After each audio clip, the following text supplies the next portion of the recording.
Bien, un placer poder estar con ustedes. Nos estamos escuchando de punta a punta del país. Está muy bien. Analía, bueno, en principio nos gustaría saber cómo se vivió el comienzo del juicio por la verdad de la masacre en Apalpí.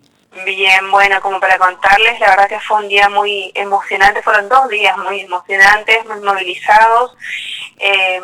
Quien lleva adelante este proyecto de investigación sobre la masacre en Apalpí es un historiador indígena, Juan Chico, en el cual muchos nos fuimos encolumnando, ¿no?, tras esta causa, y él fallece el año pasado por COVID, así que fue una sensación muy rara, ¿no? 22 años de lucha de él por llegar a un juicio por la verdad con Apalpí, y hoy estamos en esta instancia sin su presencia, en ese sabor agridulce, pero con las convicciones intactas, ¿no? Y ese compromiso de seguir trabajando para visibilizar esta causa. Analía, ¿cómo se reconstruyó la historia de la masacre? Mira, la masacre fue estudiada por académicos, hay varios investigadores que han trabajado el tema de la masacre. Lo que tiene en particular, me parece, el aporte que se va a hacer en esta instancia es escuchar las voces indígenas, ¿no? Que es un investigador indígena quien empieza a dar la voz y a retomar los testimonios, a hacer las entrevistas en lenguas indígenas. Eso de otra situación. Juan Chico tiene su abuela que fue sobreviviente de la masacre en Apalpí, y es allí donde empieza a reconstruir esta historia de qué es lo que pasó en el pueblo, en su comunidad, y por qué en su comunidad nadie de los jóvenes niños hablaban las lenguas indígenas. Así, con estas entrevistas, él pudo ir construyendo esta historia, ¿no? Y hoy tenemos el testimonio grabado y judicialmente de sobrevivientes, de hijos de sobrevivientes de la masacre. Analía, bueno, ¿qué cantidad de, qué testimonios? Bueno, vos vas a ser también testigo en el juicio. Contanos un poco, bueno, allá arrancó, cuánto va a durar, qué cantidad de personas van a compartir información, a participar como testigos. Hay alrededor de 40 testigos, indígenas, no indígenas, académicos, que van a estar dando declaración. Este juicio lo que tiene también de particular es que por primera vez el juzgado sale del ámbito del edificio judicial y se lo hace en la Casa de las Culturas de Resistencia Chaco, en la primera instancia, donde continuarán este martes 26 y miércoles 27 con testimonios. El 3 de mayo se traslada a la Casa de las Culturas de Machagay, en Chaco también, a 8 kilómetros de donde sucede esta masacre, y es allí donde van a declarar mayormente los testigos indígenas. Después, el 10 y el 12 de mayo, se estará tomando declaración a académicos en la Exesma, en el Conti. Y por último, el 19 de mayo se estaría cerrando de nuevo en Resistencia, Chaco, en la Casa de las Culturas. Es un juicio muy particular porque tiene mucha participación indígena en indígena, y un acompañamiento social muy importante, porque esto marca la historia del Chaco y de la Argentina también, ¿no? En esto lo que son las llamadas campañas al desierto y al desierto verde. Que digamos, me imagino que es un camino largo, ¿no? Que habría que dar, o tendríamos varios capítulos de Nosotros y Lesotres para compartir la reconstrucción histórica que se hizo en relación a esa masacre, pero cómo podés sintetizarla, cuál era el contexto histórico, político en el momento en el que se da. Mira, como para ponerlo en contexto, como les dije, las campañas al desierto norte, al desierto verde, donde a diferencia de la del sur se necesitaba mucha mano de obra gratis, esclava. Es por ello que en 1911 se empiezan a fundar las llamadas reducciones indígenas.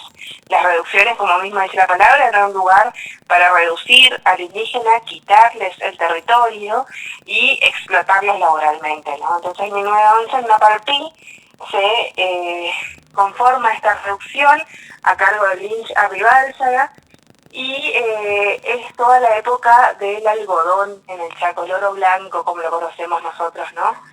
Se encuentran en una situación de semi-esclavitud o esclavitud casi completa, donde trabajan de sol a sol, no tenían posibilidad de practicar su cultura, su historia, sus religiones, no alcanzaba el alimento porque no es que recibían un pago por su trabajo, sino que les daban unos vales para canjear en la misma administración por comida, que esa comida no estaba en buenas condiciones y no alcanzaba, es decir, no tenían posibilidad de vivir, estaban en una condición de explotación laboral, por lo cual comienzan a organizarse, te lo cuento muy así a grandes rasgos, ¿verdad? Comienzan a organizarse y comienza lo que para nosotros es una de las primeras huelgas indígenas en nuestra zona.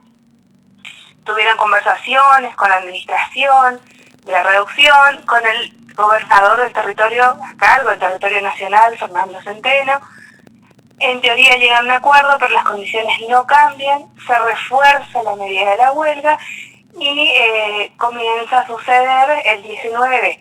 Nosotros decíamos días anteriores y posteriores al 19 de julio, lo que conocemos como la masacre de Napaipí, con un avión que por primera vez se lo utiliza para identificar a civiles donde estaban manifestándose o donde se encontraban las comunidades, para que pueda ir por vía terrestre la policía del territorio y Gendarmería Nacional a masacrar a todos los que estaban reclamando esta situación.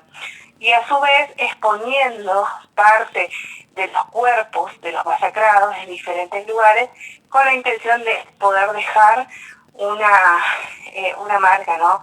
De que dejen de reclamar porque esto iba a pasar. Fue una situación muy dolorosa.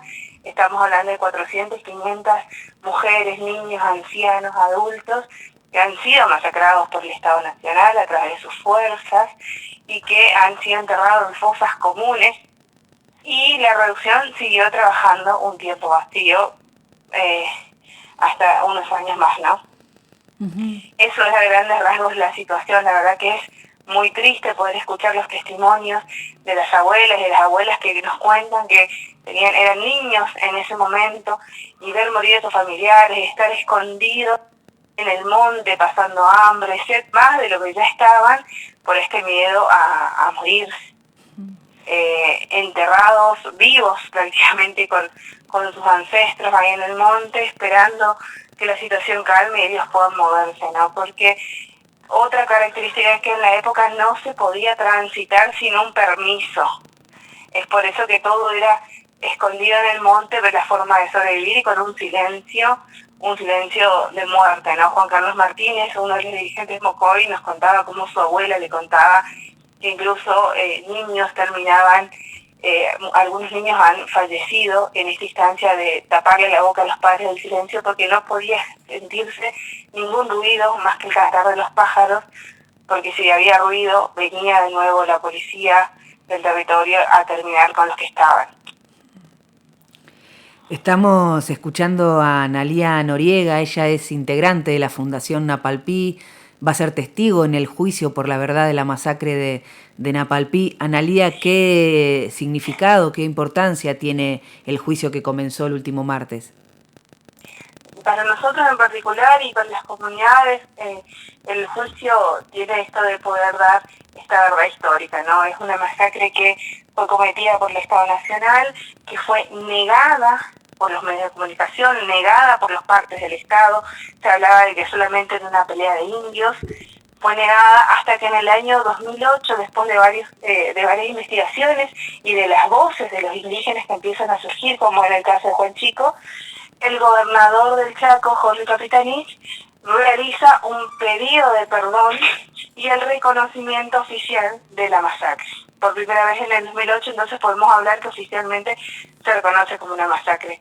Entonces este juicio a nosotros los que posibilita es obtener esta verdad histórica. Estos relatos que ya sabíamos que estaban, que los abuelos nos contaban, que incluso como para cuidarse, se fue saliendo del silencio para contar lo que habían pasado, es devolverle esta dignidad de persona, y que también por primera vez esta memoria oral va a tener el mismo rango de veracidad que los estudios académicos o de abogados y demás, porque va a llegar por primera vez a un juicio con las mismas condiciones.